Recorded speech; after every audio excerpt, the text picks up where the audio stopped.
chers amis, pour des raisons indépendantes de ma volonté, l'émission d'hier sur Odyssée a paru sans que j'ai le temps de terminer et de mettre en ligne l'annonce que voici et qui va suivre après ce préambule.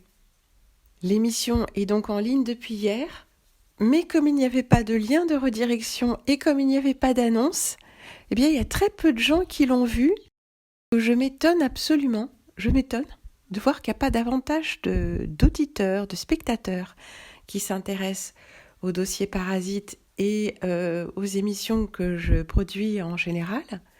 Il y en a qu'il n'y en ait pas plus qui aillent d'eux-mêmes sur Odyssée pour voir s'il n'y a pas un nouvel épisode, pour voir s'il n'y a pas quelque chose qui est annoncé, puisque normalement c'est annoncé à l'avance. D'ailleurs, cette émission-là a aussi été annoncée à l'avance, dès qu'elle est chargée.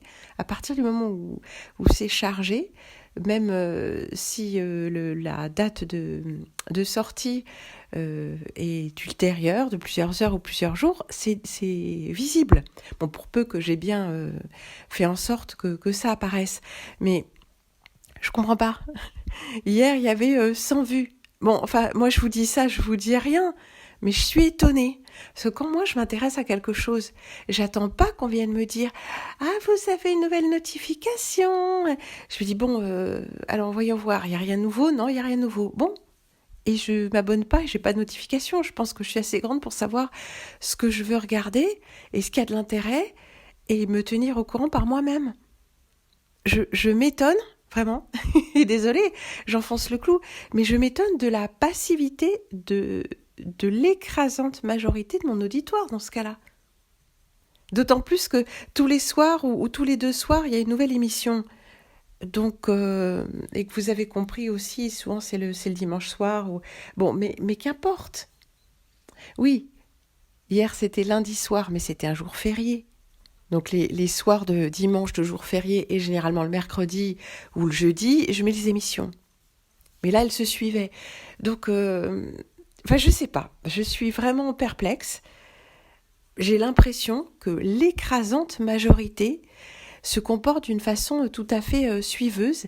Et c'est peut-être pas vous qui allez m'écrire ou vous manifester, mais ce sont les autres milliers de personnes. Oui, sur Odyssée, il y a moins de gens qui y vont, mais sinon, les vidéos font, vous voyez, 2000, 3000, 4000 vues, et bien sûr que les chiffres ne sont pas exacts.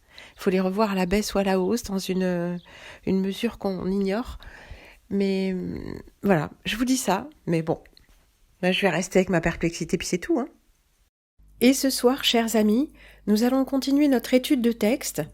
Pour une fois, ces émissions se suivent bien sans que leur mise en ligne soit, discontinue. C'est quand même assez reposant quand on y arrive. Donc nous avons eu l'annexe 1 qui était autour du livre, mais en fait de l'interview du docteur Imbert. Pour ceux qui n'ont pas compris encore. La deuxième annexe, c'était le livre de François-Vincent Raspail. Un de ces fameux anciens livres de médecine, pourtant écrit par quelqu'un qui n'est pas un médecin, mais où il est question de parasites à toutes les pages, et j'allais dire à toutes les sauces même, et qui nous fait prendre vraiment la mesure de la part des parasites dans nos soi-disant maladies, comme s'il n'y avait finalement que la maladie parasitaire, l'archétype de la maladie qui se développe sur une infestation parasitaire et qui différera selon l'endroit où se situe le parasite, comme l'a bien expliqué malgré tout le professeur Imbert. Oui, docteur-professeur, il est professeur donc il est docteur. Et la troisième partie, ce sera la lecture d'un chapitre, enfin de quelques passages commentés du livre et la lecture des tableaux de l'équilibre acido-basique. Et il n'est pas question de parasites. Marrant. Mais en fait, à la lumière de nos nouvelles connaissances, enfin de notre nouvelle lecture de la santé, de la maladie, de la vie et de l'existence, nous allons pouvoir dégager aussi quelques motifs et quelques impressions et quelques connaissances qui vont nous servir pour la suite. Disons que nous assemblons les choses comme un puzzle, nous faisons du tri à chaque étape. Nous tamisons les propos des uns et des autres et nous voyons ce que nous pouvons garder et ce qu'ils nous disent en nous le disant Et ce qu'ils nous disent sans nous le dire, soit parce qu'ils ne le savent pas, soit parce qu'ils se mettent en porte-à-faux avec leur propre discipline, ou bon, pour plein de raisons. Mais nous qui n'avons pas d'attachement émotionnel envers quelque chose que nous aurions appris, nous qui pouvons nous détacher de ce qui nous a été dit ou de ce que nous avons même pensé à un moment, nous pouvons avoir un tableau plus grand et plus complet de la situation. Et ça appartient à chacun de faire ce travail de discernement avec sa propre intelligence. Nous n'arriverons pas tous aux mêmes conclusions, mais peut-être que nous allons réussir à défricher, à dégager suffisamment de confusion pour arriver à des choses plus simples, à des connaissances dont nous pourrons nous emparer, dont nous pouvons déjà nous emparer pour nous soigner nous-mêmes, nier le soi, pour nous guérir nous-mêmes, pour restaurer la santé là où elle peut être restaurée dans notre corps, alors que nous vivons dans un monde d'empoisonnement permanent.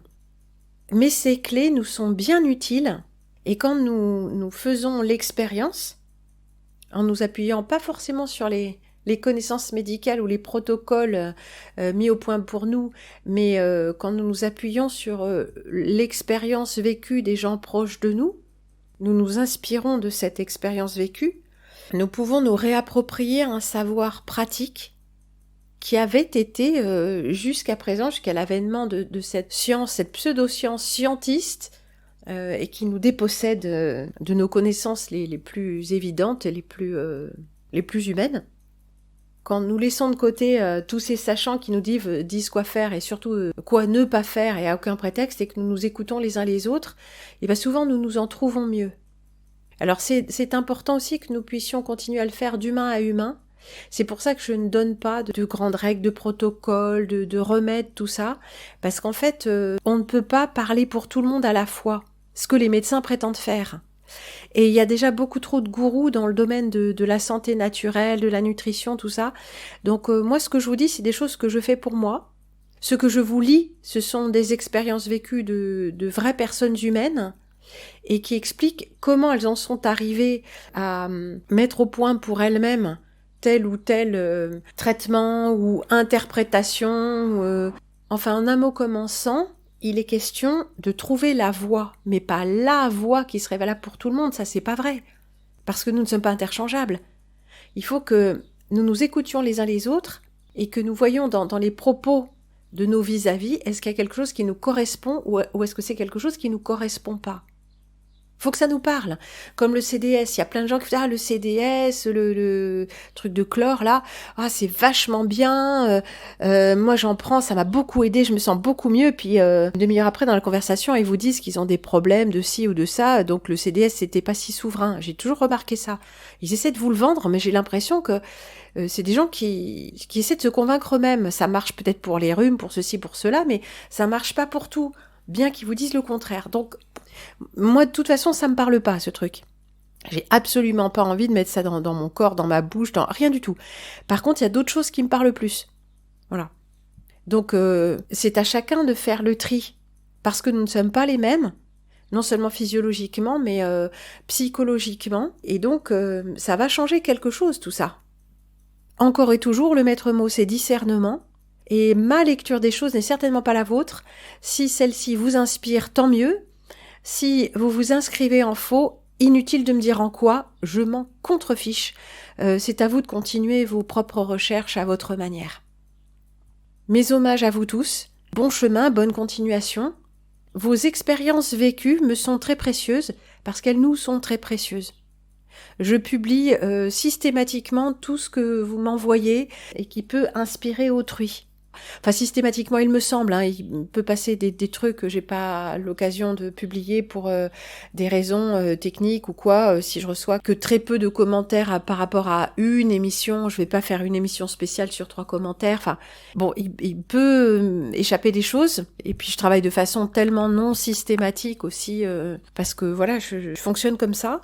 Souvent, les émissions que je fais, c'est pas prémédité. Je me dis non mais là je peux plus laisser passer ça, je commence et puis ça devient quelque chose de plus construit que prévu, etc. Donc je vous donne rendez-vous ce soir sur Odyssée pour la 3e annexe du dossier de l'évidence parasite.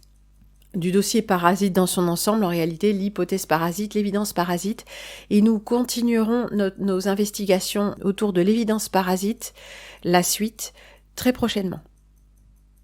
Je vous renouvelle mes hommages et mon admiration pour oser regarder en face ces choses qui sont vraiment peu ragoûtantes. Burk.